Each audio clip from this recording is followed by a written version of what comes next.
congratulations on season 2 of And Just Like That, considering the fact that it's been 25 years now, almost to the date, since Sex and the City premiered. Does that make this premiere for season 2 all the more special? Oh, I think it certainly adds to it. It's kind of extraordinary to reflect and to acknowledge the kind of relationship we have with this particular audience, to recall, some of the more extraordinary experiences that we've had, and to have an opportunity to just kind of convey our gratitude for this professional, life-altering time in our lives. We all love this job and we care a great deal about it, and we care a great deal about the audience that has devoted so much of their lives to our lives. So it's been really special and timed, probably not accidentally. Yeah. You're like, we thought about this. There was some prep on this. You spoke about special, about extraordinary. Obviously, the looks that you all serve us in this show is one of those things. I want to talk about this iconic wedding dress. No spoilers. We saw this was out there, okay? So talk to me about what it was like getting back into the iconic wedding dress. What memories did that bring up for you from the first time around? It was wonderful to be back in that Vivienne Westwood dress. It was hard to get our hands on. That's one of the dresses that we don't keep in my archive, so it was a big deal to get it back from London. We weren't sure if it was going to fit. We weren't sure how it was going to be worked around the idea that promotes it reappearing. We had the bird. We didn't know how we were going to use the bird. And of course, it's sentimental.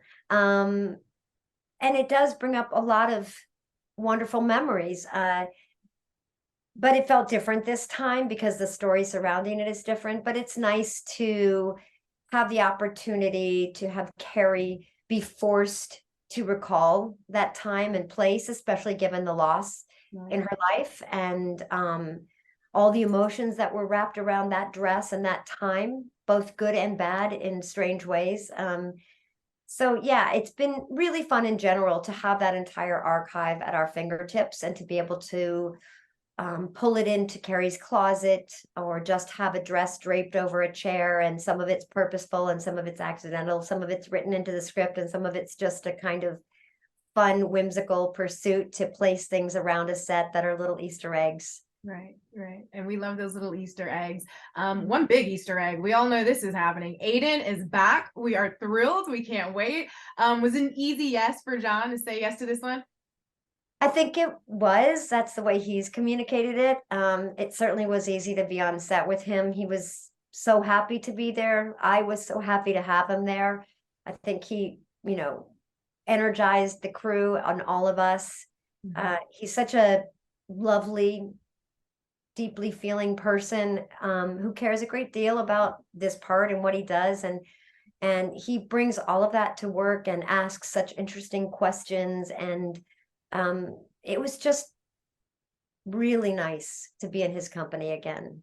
Now, I've got to ask for something. What can we expect? Aiden, Carrie, back on screen. You might not give me much, but give me something, please.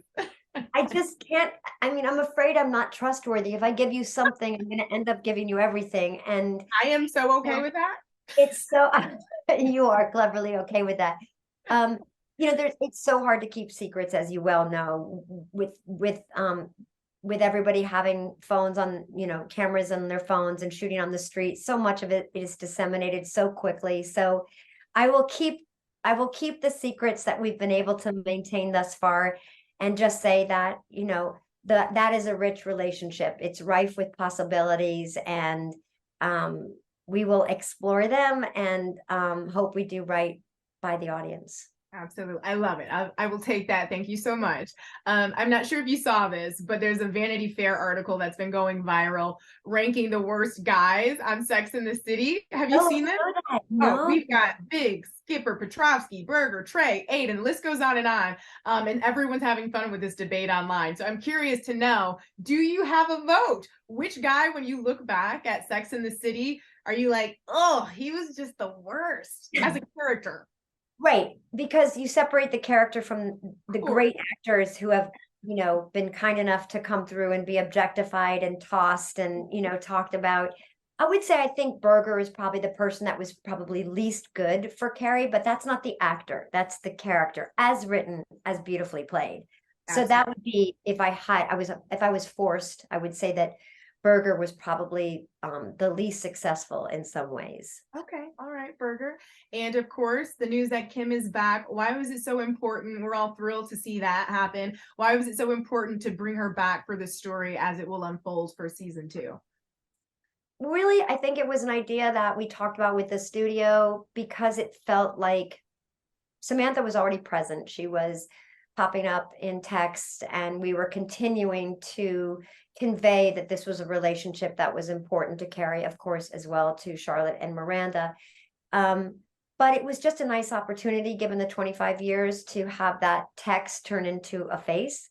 Mhm. And it's just a little quick phone call, and it's really nice. And it's a sentimental moment in the story, particular to Carrie. And it's just one more example of what that friendship has meant and continues to mean to Carrie. So it was just really nice.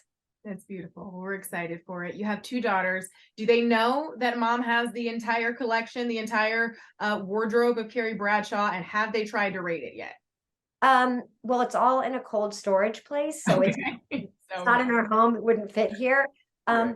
But the truth is they've never seen the show, and they don't, they're only 13. They'll be 14 at the end of this month. It's not something that thus far has felt right to them to watch. Okay. It's not you know, it's not like a buffet of topics that they are pondering themselves.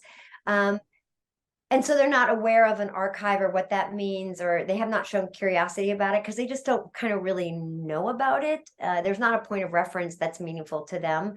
But you know, I give them my clothes all the time. Sadly, they've outgrown my shoes. Oh. I can no longer give them my shoes to borrow for a special occasion, which is unfortunate and not the way I plan things at all.